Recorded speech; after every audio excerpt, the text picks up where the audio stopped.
Hello and welcome back to another episode of the Empowerment Exchange. As always, I am really happy to be here with you, and I want to pull up my notes, as I always do, so that I don't forget to tell you anything that I wanted to share with you today. But can you believe that as of the time that this is airing, there are only 160 days left in the year? And I know that's going to freak some of you out. I know for me, like I walk into some stores, they already have Halloween stuff out. I saw one place that had Thanksgiving stuff, and I'm like, are you kidding me? Could we just like slow down? Just slow down. Because as soon as you start getting into like the leaves change and then you have Halloween, we have 5 holidays, right? They go right through it. We have Halloween, then we have Thanksgiving and Christmas and New Year's, and then Valentine's Day, and it's like everybody goes into a sugar coma and doesn't really think about much. But I wanted to just talk about how you end the year strong in your business. And I want to come on and share 5 tips with you, because about this time of year, end of July, beginning of August is when I really start to plan for the following year, at least for me and what I do. I start looking forward and really sitting down and saying, okay, this was the best use of my time, my money, my resources this year. I'm going to continue to do more of this, and I'm also going to let go of that.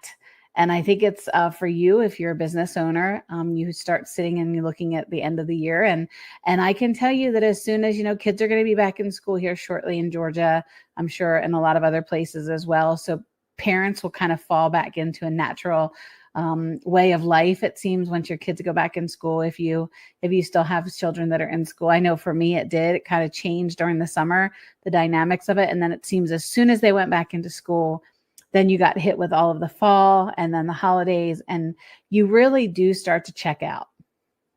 I know a lot of people do. And I know businesses too ebb and flow. So if you happen to be in retail, maybe you're getting ready and you're getting all geared up for the holidays. Maybe that's when you make majority, if not all, of your revenue.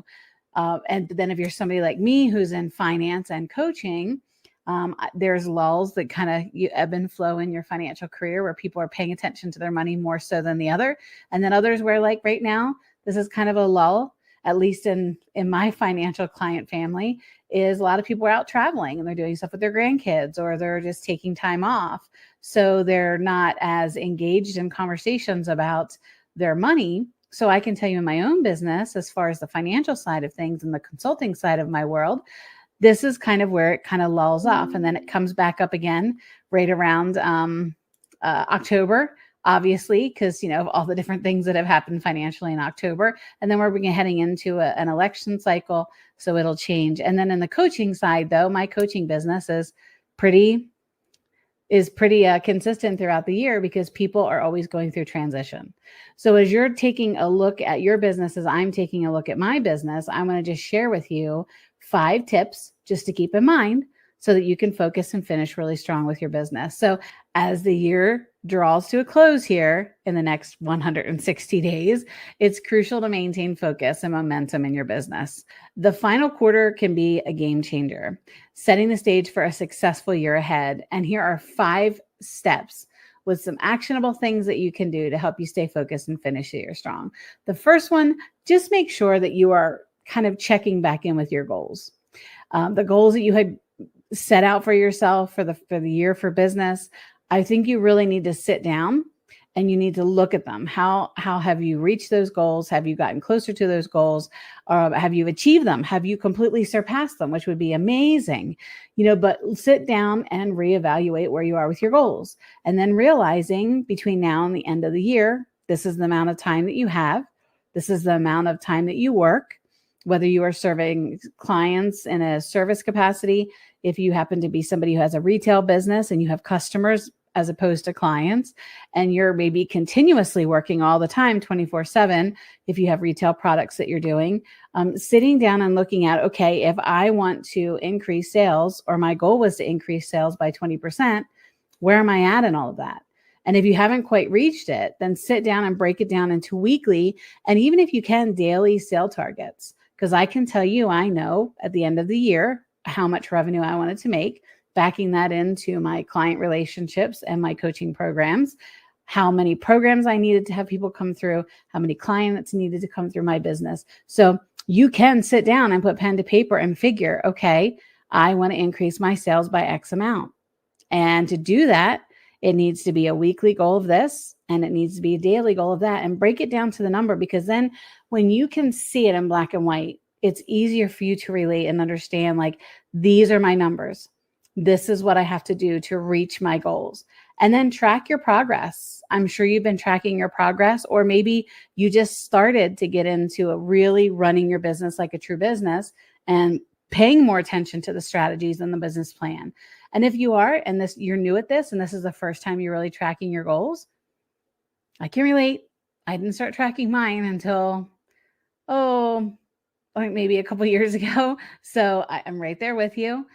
So just make sure that you're sitting down and you are tracking where you're at and you're making the necessary adjustments. And then also I want to share with you just kind of a tip to kind of keep you feeling empowered about it. I want you to visualize your success and remind yourself every day why these goals are important, why you set them, what you're trying to accomplish, who you're trying to support and take care of, what you're trying to bring into your life. So remember your why. This will always help you stay focused and motivated. Tip number 2 I want to share with you is just prioritize your tasks. And here's why it matters. When you prioritize your tasks, you're ensuring that you focus on what's the most important thing for your business. It helps you manage your time efficiently, and it prevents you from getting overwhelmed by less important tasks.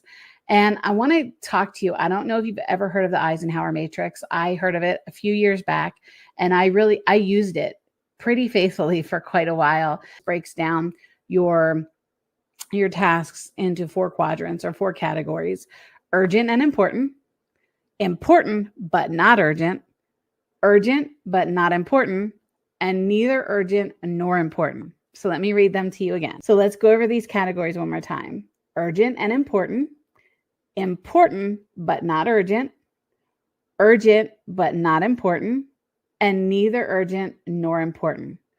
What you want to focus on, which one do you think it is? If you said the ones that are urgent and important, you are absolutely right. You want to focus on the tasks that are both urgent and important, and then delegate or eliminate those that are neither. So as you're going in, and this is a great principle to follow all the time, not just coming into the end of the year. So focusing on the things that are both urgent and important. If you just make that your primary focus every day in your business, and honestly, even in your life, focusing on the things that are urgent and important, always prioritize them. It will make the use of your time more efficient. And if you have the ability to delegate other things to other people as you continue to grow your business and grow your team, that will be very helpful. So that will help you more. It will help you stay more focused on the things that are urgent and important. So for me, let me explain to you what it looks like in my business. So I have a client that needs something and it's timely. Maybe it's they're going through a divorce and they need to have a conversation with me talking about going into mediation, and it's very important. It's time bound, so making sure that I understand that there is a deadline to when this needs to be done, and the client is very stressed and they're trying to sort things out and they really need a lot of help. That is urgent and that is important. So that is definitely going to get priority in everything that I'm doing. Any request that I ever have that comes in from a client, no matter what it is, it's important because it's a request. And I want to make sure that I'm there and I'm there to support my clients in the best way that I can. But I will have clients that reach out to me every once in a while and they'll say, hey, whenever your calendar allows, I'd like to just hop on a call with you to catch up. Nothing serious, nothing urgent. We just haven't spoken for a minute and I wanted to just check in on your life and see how things are going. I do get reach outs like that quite often. Just because there may be something that's insignificant or little in their life, but they want to just talk to me about it. They want to let me know what's going on. And I will make sure it's prioritized. I will have my assistant reach out, get them on my calendar. But I also know that it's not a timely thing. Now, if that client said, hey, I need something by tomorrow, then I'm obviously going to prioritize making sure that I get that taken care of for them. But making sure that you delegate the things that are not urgent and not important to other people, or that you set them aside, but you remember that they're there. You just focus your energy and your attention on the things that are urgent and important. both urgent and important. And let me give you another example. So if getting new customers or clients is a top priority, then you want to focus on tasks that directly contribute to attracting and retaining your clients, such as improving your marketing strategies or enhancing your customer service. You're coming into the end of the year and maybe you made a commitment to yourself. Now I can tell you, just being transparent, when I had my financial practice and I was actively marketing to bring in new people into my financial client family, I knew that I wanted to bring on about 25 new client families every year. And every year, obviously, I would either hit it or go beyond it. So I knew that that was what I wanted to do, because I knew ultimately I wanted to grow my client family to X amount of client families. So that way there, I could service them. I could be there for them, but I wasn't so watered down because I was trying to be everything to all people. I knew that I had to set certain parameters around how many clients that I wanted to bring in. In my coaching world's a little bit different. There are clients who work with me one-on-one, but there are also clients who go through my programs. And when they go through my programs, a lot of my programs are pre-recorded so that a client can go through them at their own pace. So I do not have to be as front and center, and I could bring on a lot more people than what I was doing in my financial capacity. So again, it just depends on what your priorities are. If you know you're going into the end of the year and you said, I wanted to bring on 10 new clients over the course of the year, but I only have 7 that I've onboarded. Well, I know between the year's end, I now have to bring on 3 clients. Well, how are you going to get them? Do you need to show up in different places?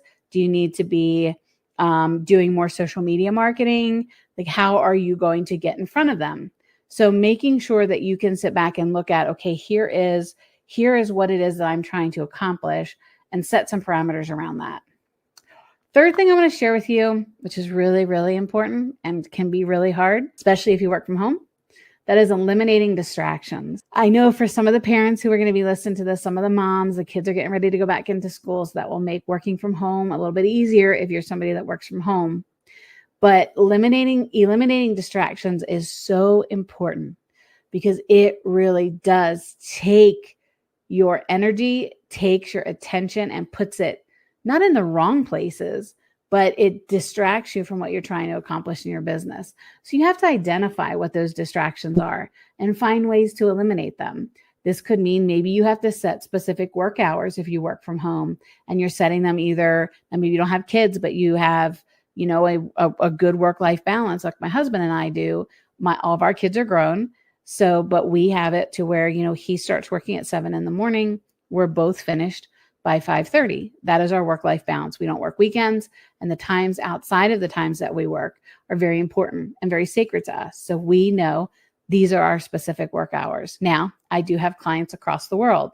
So I have clients that may be in a different time zone that I will have to modify my schedule here and there.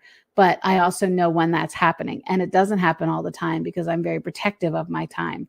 So maybe you need to set up some specific work hours. Maybe you have to use noise canceling headphones or create a dedicated workspace. I could tell you what I have to be really careful of. I live in the mountains. I have a beautiful, what you don't see off camera. So I have a beautiful mountain view with layered mountain ranges. And I also have a tremendous amount of hummingbirds. So as I'm talking to you, they're all hovering at my window because I have feeders there, and they also know that I feed them out the window. So that is very distracting for me. So if you ever see me when I'm talking and I'm doing a video and I'm looking in this direction, it's because I'm distracted. So I'm very good at making sure that I have to shut the blinds, and I'll still every once in a while hear the little like a little beak hitting the window because they want my attention. But I know that that is a distraction for me. So I have to be really, really careful of how my office is set up and be very mindful of that. My office used to be facing the mountain range. That didn't work because I just looked at the mountains all day. Then I had the mountain range behind me, and then I would be on the phone with clients and they'd be like, it's so pretty there. And I'm like, that's it. I have to go sideways. So I sit sideways in my office. But again, it falls into how do I eliminate distractions? And then my husband, he works from the other side of our home in his office a few days a week. So he'll text me. He'll be like, hey, can I come in and see you? We do meet downstairs for lunch every day, and we start off every day in the morning, obviously with coffee and talking about our day. We try to be very cautious of each other's work schedule, and we try not to distract one another. Maybe you do need to set your space up to be more, maybe you need to set up your space to be an area that is more distraction free. And also one thing I can tell you that I had to do, because it's like a shiny object thing, I have to turn off my notifications on my phone. I've had to turn off my Ring camera because I would look to see who it is, or if it was a bear on the camera. And I have to also prevent my dogs from barking because my dogs are in my office. So I had to turn off that notification. I've had to turn off social media notification, because anytime I would get one, I'd be like, oh, maybe I should check that. Maybe it's a client that's reaching out. I had to turn that off. I had to turn off email notifications. I've had to turn off a lot of things. So for some people who reach out to me during the day and I don't get right back to you, it's because I have it in my calendar when I stop to look at my phone or when I stop to look at emails. So you may have to put these safeguards in your life to help you finish the year strong, and then carry those habits over into the new year. Make sure that you're setting yourself up for success year round by keeping all of your distractions to a minimum. Another little tip that just keep you empowered along the way is that a focused environment boosts productivity and helps you maintain a clear, concentrated mind. Number 4, stay accountable. Now, I do have clients that work with me in an accountability partnership relationship, to where they're trying to navigate a divorce process. They're trying to switch careers. They're trying to build a better relationship with money. They're trying to break through limiting beliefs. Whatever it is that they're doing and we are working on, they want to use me as an accountability partner. Doesn't mean that I'm going to be like, why didn't you do it? And that's not what this means. Our relationship is a true partnership, so that when my clients and I are working together, we're going through things together, and I'm helping them get through the things that normally, if they were by themselves, they would get stuck on. So if you are really having a hard time in your business staying focused, you feel free to reach out to me. I am also a business coach. So make sure that you reach out, or you find a mentor, or you find an accountability buddy, or you find a coach like myself who can be there to really help you stay on task, meet your goals, talk through everything. There are a lot of business owners like myself. I mean, up until a few years ago, I was it. I was my business. I didn't have a huge team. Now I have a great team of people that are behind me as my business has grown. And that has made a world of difference, because before I didn't have anybody to brainstorm with. I didn't have anybody to talk through different things with. And it's nice to have people that you can plan with. And for a lot of business owners out there, like myself, who are solopreneurs, it makes it difficult. So if you need somebody to hold you accountable, I'm here. Feel free to talk with me about that. It's important to have that, because then what you can do is you can regularly get together and you can check your progress and also get feedback. And feedback when you're working in a relationship with somebody who is really and truly invested in your success, as I am with all my clients. It's okay if you go to them and maybe you haven't hit the mark. We've all not hit the mark on certain areas of our life, but be open to the feedback. It's going to be constructive. If it's destructive, get rid of whoever it is that's trying to be your accountability partner. Constructive criticism really can help you mold and shape your business. I love it. I am very good at taking constructive criticism. Doesn't mean I always implement everything that's been said to me, but I do not allow destructive criticism in my life. I don't allow it. So I highly encourage you not to allow that either. But constructive criticism can make a world of difference in your business. And why it's really important to have somebody that you can stay accountable to is because it helps you stay committed to your goals. Knowing that somebody else is helping you track your progress can provide extra motivation to you and help you stay focused and push through the challenges. Because when life gets tough, it's really easy to give up, right?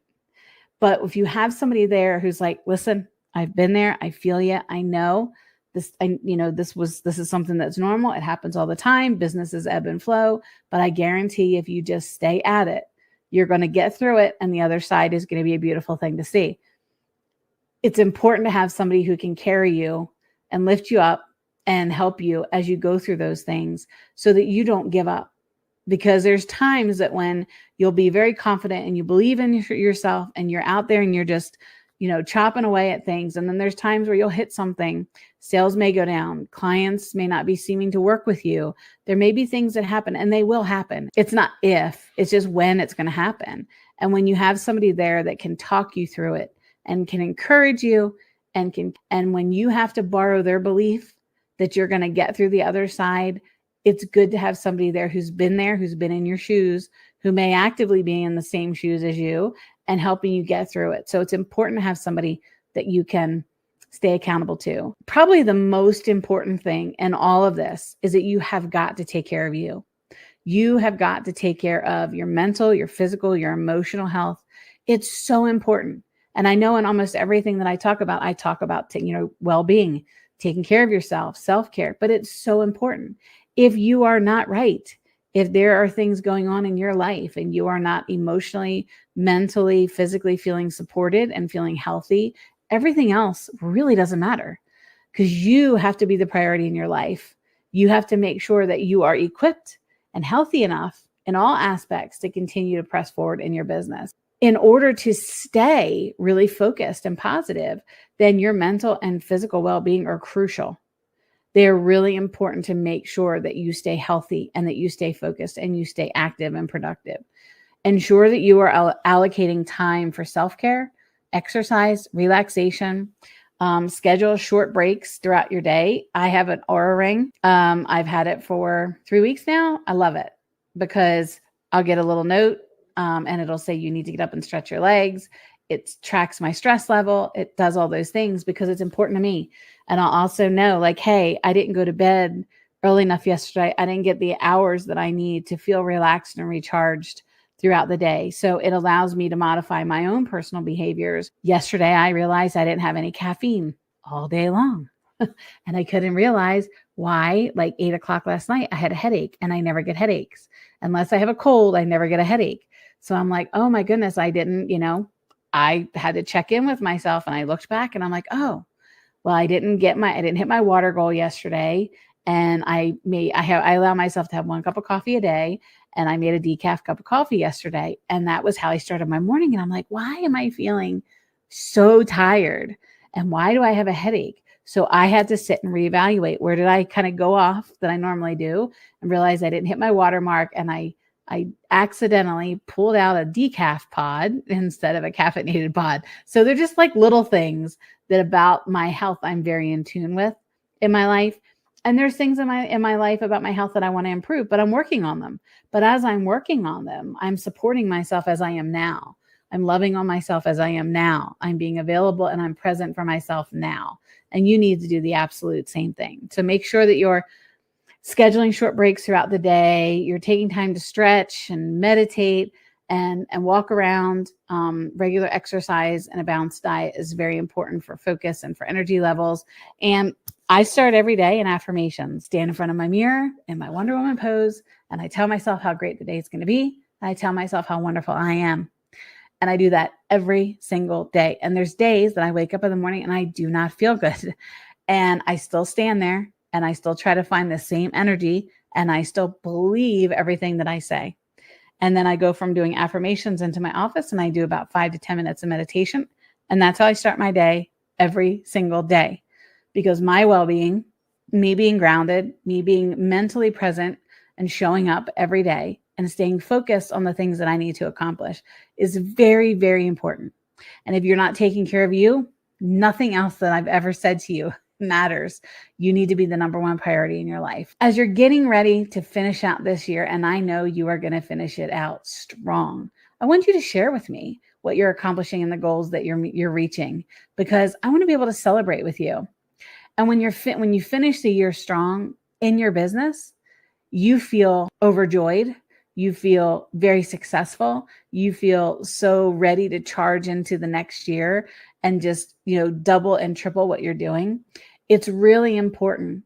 And as we wrap up, I just want to share with you the key to success is consistency and perseverance.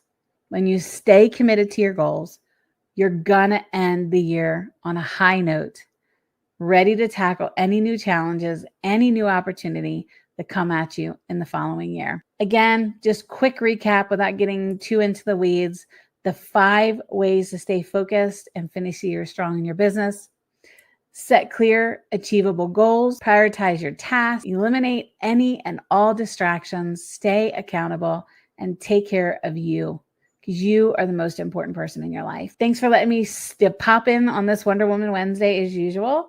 And I hope that I get to see you again on the next Empowerment Exchange. I also wanted to just let you know that we are pulling together monthly coffee chat. I think I may call them Caffeinate and Elevate, because we're going to have coffee and we're going to talk about elevating your business and elevating the relationships and networking between each other.